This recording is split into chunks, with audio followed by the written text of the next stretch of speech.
Well, the big European and US markets opened up during the nighttime session here at home in New Zealand.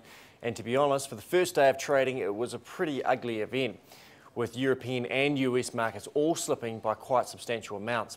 And the focus right now really comes on how the Europeans are going to fund this big package that was announced last week.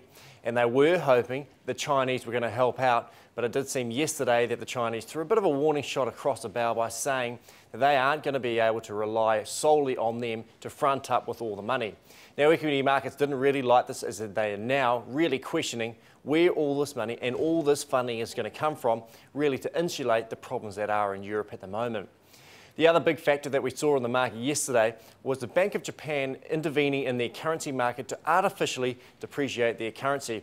Now, markets never really liked this sort of action, and as a result of it, we did see equity markets fall as well as currency markets. The New Zealand dollar has taken a bit of a fall, and we're now trading at around 81 cents against the US dollar early on Tuesday morning. Looking a little bit closer at the land market, and it certainly seems like the outlook for the current season continues to look pretty strong. Now, there's been plenty of negotiating going on over the past couple of weeks for the Christmas trade period, and this is always important for the local New Zealand schedule prices, as it really does give a good indication of how prices will go right through the current season. And all indications are that the prices set have been pretty good, well above last year levels, and this does suggest that we will see a continuation of the strong prices that have resulted for local New Zealand farmers.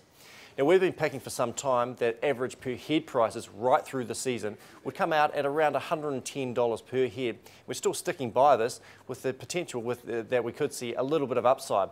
Now, this would be good news for local New Zealand farmers, and it is going to mean that the market will be underpinned by a lack of supply in this part of the world.